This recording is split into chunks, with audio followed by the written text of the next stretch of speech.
The Brandon Peters Show may contain explicit language and detailed plot points. For more information on the show, stay tuned to the end of the episode.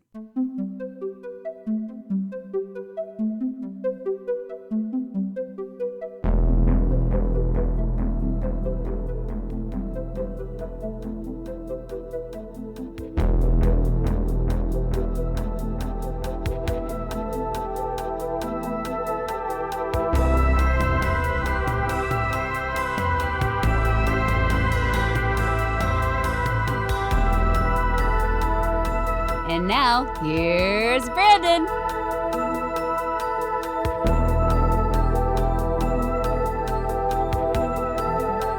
And time to close another week with another song. Joining me here again is author and show mainstay, Greg McGoon. Hello, I'm excited to be back. Yeah, excited to have you. Thanks for staying. After a lengthy conversation we had on Cabaret. Here for more. The Freshmen was the third single from the Verve Pipe's 1996 platinum album Villains. This breakout album also contained the singles Photograph, Cup of Tea, and Villains. Villains, the album, peaked at number 24 overall on the 200, number 69 for the year, while Freshmen hit number 1 on the modern rock tracks, number 5 on the Billboard Hot 100, 7 on Top 40, and number 9 on mainstream rock. Greg, Verve Pipe, Freshman, memories, any? I knew the song, but I didn't really enough attention to the actual weight of the story until now. Because again, the music video itself is quite simplistic. It's just really him. It's him, and you get some musicians as well, but and then you get the female character in there as well, and the red scenes of the film or in the video. But I didn't really understand the impact of it. So then when I was kind of listening to it again, and it was because it's very catchy. So I was like, oh, I'm singing along to this. I really do know this song. It's been a while, but I'm like, oh, I can't be held responsible. Okay. And then when I was like, let me just dig into why did Brandon choose this song? And then I was like, oh, this totally fits Cabaret. I mean, abortion and it's all right there. And I was like, oh my gosh, this song was about that. And I'm humming along to it, probably, I don't even know. So this would have come out while I was in elementary school. Okay. So I would have heard it, but again, I wouldn't have resonated with me, and I don't think it was really a thing by the time I hit high school in 2000. It was 96, 97, so I was literally a freshman. So yeah, but I mean, I'm not that far behind yet. But right. But that's the thing is, in 96, 97, I was rocking out to Ace of Base. Hey, I saw the sign. I mean, who hasn't? It's a Beautiful Life. I used that in the Beautiful Life. I used that in the curtain call of the show I directed at the high school. It just felt appropriate. Nice. Since the play took place in 1995. Anyway, sorry. So yeah, this song I would have heard, but not have really understood the lyrics back then. But it definitely stuck with me because it is catchy, and I was singing along the first time I put it back on. Which is, I had mentioned, what? It's funny because the song is about an abortion suicide.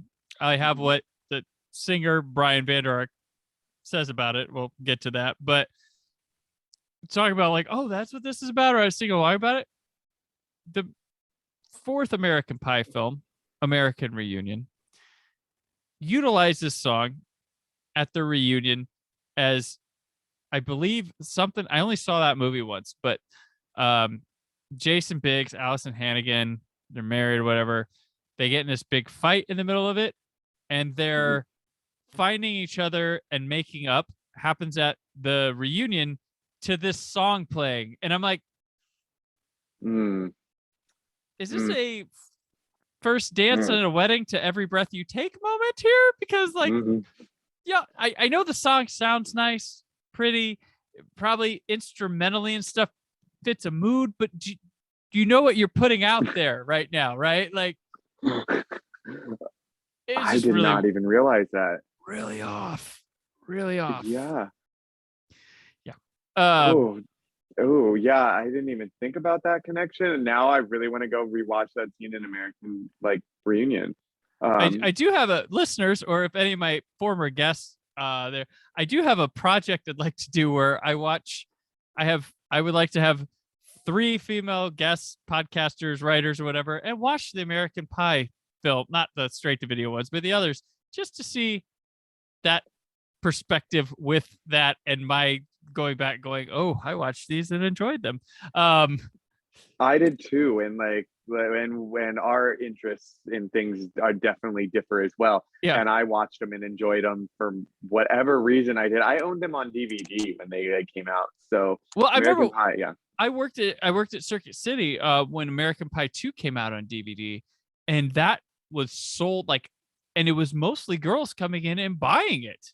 Yeah. And so I'd really like to have a look back. I haven't watched those movies in a long time, but I'd love with a group of females to see how that plays out. Like just going back and revisiting and having this conversation now and being like, wow, that was a thing. But yeah, there's a lot of questionable stuff in that movie, and I did not make that connection that this song was featured at that moment. I mean, this song is not appropriate for any of those movies in general. I mean, like this song is heavy, but it's fascinating how there are that many like songs from this era of music that the lyrics are quite dark and heavy, and yet oddly catchy. Right. And this fits that thing. But if you watch the video, it's not cheerful. No. The video definitely shows despair and like heartbreak, and just the pain. But it is interesting, and there is something I do appreciate about this song is just I don't know, it's hard to say with the lyrics to this song, because I mean, like, he does say like, I can't be held responsible, I won't be held responsible, and there is something powerful about that in respect to, especially in the era of like, what's that Netflix show about suicide, the one with the cassette player, the girl who commits suicide and gives everybody cassettes, whatever that show. Yeah. Why am I drawing a blank on that? Either way, it just kind of, there is when somebody, like, trigger warning, like if anybody knows people who have committed it or who lost their life that way, 13 Reasons Why. 13 Reasons Why, thank you. I was like, is there a 10 in it? No, it's 13 Reasons Why. Plus but three, plus 3. 10 plus 3 reasons. If somebody, like, when that happens, there is a certain level of like, you do question, like, could I have done something differently? Could I have this? It is not an easy thing for anybody to deal with in any capacity. And it's interesting because, like, at the end of the day, you're not responsible for somebody who does that.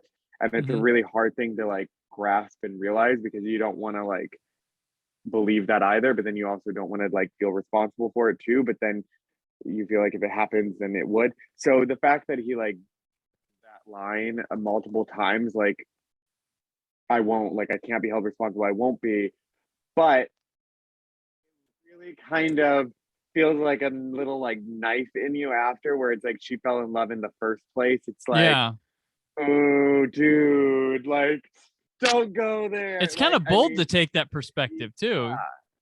It is a little troubling. Like, you can't sit there and being like, it sounds like a very unhealthy relationship here, and it clearly was unbalanced. Been there, where like you just feel like your life was uprooted and ended, and then it's like, well, you can't blame me, you fell in love. It's like, well, excuse me, like, it wasn't like, I mean, I don't know, I don't think you really choose falling in love. It's not like, oh, I decided I'm gonna fall in love. I think it just happens. So it's like, you can't blame somebody for falling in love. You can blame, like, you just can't. So the fact that he did take that approach in these lyrics was a little like shocking, but then I guess it could be but then to play devil's advocate, it could be just the fact that he could be just being like, I won't be held responsible, because he is feeling the weight and the burden and the grief. And he's trying to tell himself, like, no, this isn't my fault. Like, she fell in love. I didn't do this. And you say in the heat of an emotional traumatic impact, because like in this song, it's about abortion and then her committing suicide.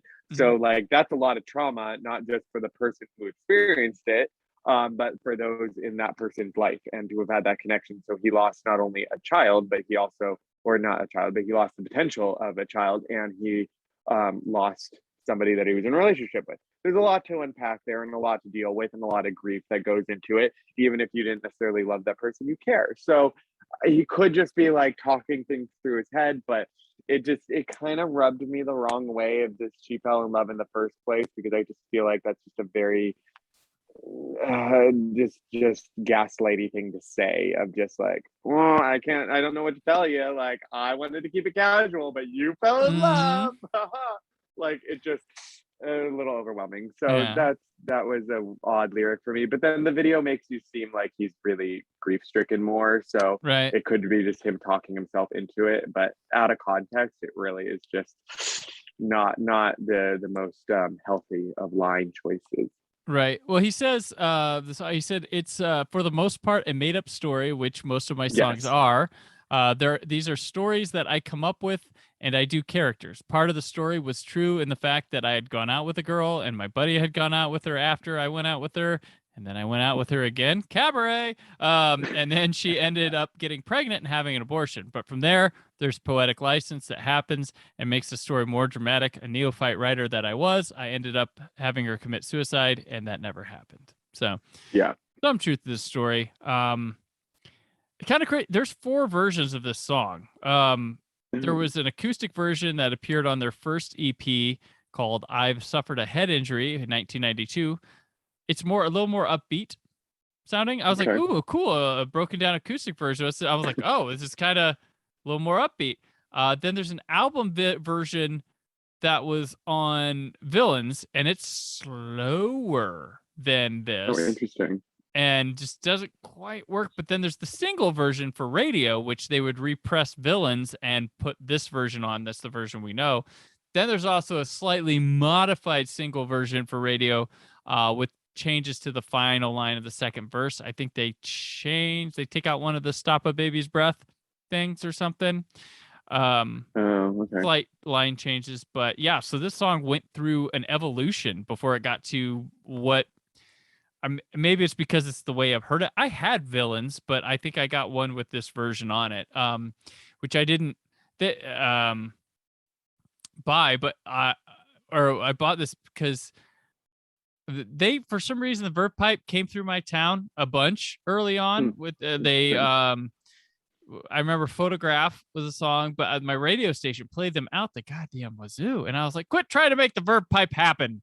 Stop it. It's kind of like that. And then this came out, and you know what? Fine. I admit defeat. They had a good song. And this is good. They were never bigger than this. This was it for them. They had I think their next album had a decent single or something, but this is them. This is what they're known for. It was not their only hit, but and it's a hit that I don't know if people even remember it too much in the first place. But no, I don't think offhand. I was like, what song is this? And then I heard it. I was like, oh, that song. I think it's one of those that you need to like hear. Or you had to live then and know it. Like, it's not one of those big, because there's big hits of every era that don't carry on to the next generation for some reason. It's crazy. It's like there's movies that were #1 big hits at the box office no one talks about now and probably forget existed. Conspiracy theory. But the video here, well, it's simple. It's directed by Mark Neal, released in January of 1997. He did two music videos for U2, Lemon and Stay Far Away So Close. He did the music video for the song Ghost by Live. It's off that Secret Samadhi album that I really liked a lot. It turned people off from Live. But Counting Crows around here. And he goes on after this to direct a bunch of MotoGP documentaries, like motorcycle racing. That's all he does. Fascinating. So interesting. Yeah, he followed his passion to guys in motorcycles going in circles, I guess, or something like that. I don't know. But this video, as we mentioned, it's just him sitting in a room with a bulb that's twitchy. It's kind of one of those ones that I'm like, how pissed were the rest of the band at the singer that he was like this focus and they got to, like, when it strobed, they got to be seen. But this is another one of my, I need to start making a list of these girls in music videos that just disappeared from existence, because I can't find them. I just did one, we had a Cheap Trick video a couple weeks ago that had a woman prominently featured in it. No idea who she is, no name, nothing. And this is another one of those. Like, there's a lot. I think there's a laundry list of women appearing in music videos that were probably short-term models at the time or something like that. But there is no trail to find out who they are, what they thought of this, anything. Just disappeared. But that happens. And they could be girls that band kept around, like put her in the video and that was it. Like, it's just, and it's crazy. Who knows who this person was? Could have been... it's not that clear on, like, I mean, when they show the woman in it, it's not really like, it's all mood lighting and everything too, so it's not like a really crystal like focus on her. Well, maybe that person can eventually go on that show to tell the truth and be one of 3 women who stand up there saying, I was the woman in the Freshman music video. I'd like to know this. I really think there's something to this. Like, why like everybody remembers the band and all that, but like we have these videos and like there could be these. I'm not talking about like rap videos where there's like a bunch of girls like dancing at a party. Like, I'm talking ones with a prominently featured woman and just no one knows who she is, what she did, or maybe she didn't do much, but like this was probably a big deal to them and something they've had to live on. Like, that's all they had to live on. Like, I'd like to know their stories or thoughts, because we don't even have much in terms of like directors thinking about what they did with this stuff. But just these women that show up in these music videos and disappear for life, or there's no way to track them. They're not on IMDb. Nothing I can dig in searches for them. So especially obscure stuff like the Freshmen. Well, not obscure. It was a big hit. They sold 1 million albums. But yeah, it's fascinating to me. Probably me alone. I don't know. But yeah. Well, I mean, like, I feel like with just a lot of those, it's probably somebody they knew they threw into a video, or just it's more casual than that. But that just reminded me, I watched some interview with Channing Tatum and Sandra Bullock recently, and Channing Tatum was like, "Oh, I was in the She Bangs music video with Ricky Martin," and you're like, "What?" So yeah, apparently he was in that. So I'm 99% sure that's what it was. Now I want to like look that up real quick. Well, it's like it reminds me. So when I lived in Los Angeles in my office, I got one of my coworkers who I ended up sharing an office with. She was a former supermodel model person, ran circuit, like knew a lot of people. But she dated one of the bass player, somebody in Puddle of Mud, and was there when they were recording their breakout album or whatever. And she told the producer on the side to ask the lead singer, like, he's got a song, it's called She Fucking Hates Me. He plays it to himself, but that'll be your biggest hit on the album. I swear. Make him play it. Make him play it. And he did, and the guy's like, I don't know. She's like, you guys should put it on the damn album. And finally the producer came around, was like, yeah, but the biggest hit they had. But if it wasn't for her, that might have just been something he played in his pocket. But they didn't want to put it on an album. She said, like, you guys, that's your best song. Like, seriously, I've been around you guys for I don't know how long, but that's the one he plays that you guys don't play on stage, that he just messes around with. That's the one, and ended up being their biggest song. Wow. And here we have this band's biggest song being about abortion. Abortion and suicide. It's funny. A funny side note that my wife and her sister own a place in town here called the White Rabbit Cabaret, and during their first year being open, there's this place across the street. It's another performance venue called Radio, which just they open, they have a concert. It's a smaller place. There was one time they had the Verve Pipe there, and I was like, oh wow.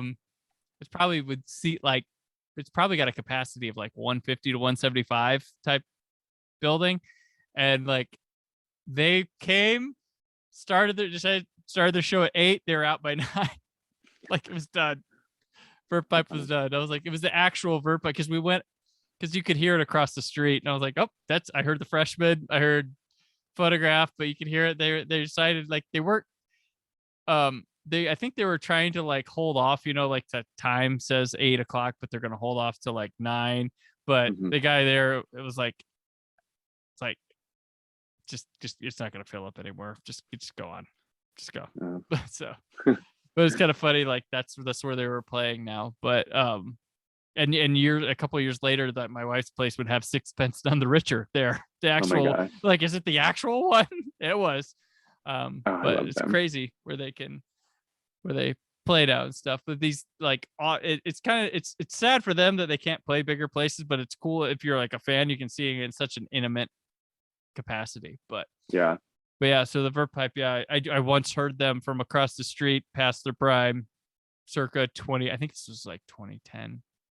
Oh wow, maybe it's like 2010. Yeah. Oh, I think the big problem was no one went because it was Indy 500 weekend here, so no one was going out to this side of town to go to a Verve Pipe concert. So that's what happens around here, Indy 500. Big thing. So yeah, but that's it's the Freshmen from the Verve Pipe, which thanks to Aaron Neworth for randomly joggling that out of my brain the week of playing this show. And I was like, well, that would fit with Cabaret. So you did this, Aaron. Congrats. Greg had to go through double abortion conversations today. For this recording. And just heartbreak and all the things. I mean, the lyrics to this song, aside from that, she fell in love at the first place, which is kind of cringe. The rest of the lyrics are actually really clever and well done, and it's a well done song. I mean, it really is a well done. So I understand why it was a hit. But again, knowing that he took creative license to further the story, I know, like, it makes me like the song more because it's like, oh, I know this character. I don't associate it necessarily with like the band or like him behaving this way. Right. Like, it's like, oh, you're like telling a story of that asshole. Yeah. Like, oh, it's like, oh, so that makes me like go, okay, so it is, I like to be able to separate it like that. And then I'm like, okay, we all hopefully don't know that asshole, but we probably do. So this is that song. Very, very interesting. But that'll do it for another week on the show. Greg, thank you for hopping on and talking abortion after abortion through art. The Verve Pipe Cabaret. Always love having you, and let people know where they can keep up with you in the meantime. So I am on social media, all platforms at the McGoonies. Oh, and I just realized I will be in New York at the end of April, my first time back in 4 years since like basically living there. Oh, wow. And I will be seeing Pamela Anderson on Broadway. Oh! My childhood dreams coming true. Forgot about that earlier, and then I was like, how can I forget about my Pamela? But yeah, she's playing Roxy in Chicago, which Fosse connection. So playing Roxy Hart, and I knew if I didn't see her doing that, I will be on my deathbed regretting that. So I am finally returning to New York to see Pamela Anderson on Broadway, and hopefully can meet her. I'm gonna pull in some strings on that one. Gotcha. Yeah, when I saw Chicago, when I went to New York in summer of 2000, and Sharon Lawrence was in it. That's who Fascinating. I've seen that show so many times, and I've seen it with Mel B and the Spice Girls. I've seen it with Jennifer Nettles of Sugarland, and I've seen it with like some Broadway stars. I love Chicago. Chicago's awesome. And now my triumphant return to New York is because of Pamela Anderson, because I could do an entire show on just Pamela. Because you gotta let me know how that is. But we'll talk Chicago sometime. When's that hitting a milestone here? I have a lot of stories about that one too. I love it. I love the movie. So yeah, does not need to have a milestone. We'll bring it up sometime. But okay. I'm on Twitter and Instagram at Brandon 4K UHD. Written work at whysoblue.com. I think I'm going to take next week off because I have my kids' spring break and I won't be recording or having time to record stuff through that. So you know what? I'm going to enjoy it. Damn it. So you'll have some old Space Show though that week. But until then, stay film positive. Thank you for listening. The Brandon Peters Show is a Creative Zombie Studios production. Produced by Brad Shoemaker and Brandon Peters. Written and edited by Brandon Peters. Announcer vocals by Jessica Alsman. Theme song by Metavari. Web design and show art by Brad Shoemaker with Brandon Peters. All music and clips featured in the episode are property of their respective studios, and no infringement is intended. Additional information on this and other episodes at BrandonPetersShow.com. For any inquiries, press opportunities, or sponsorship, contact mail at BrandonPetersShow.com. The show is available on Apple Music, Spotify, or anywhere podcasts are found.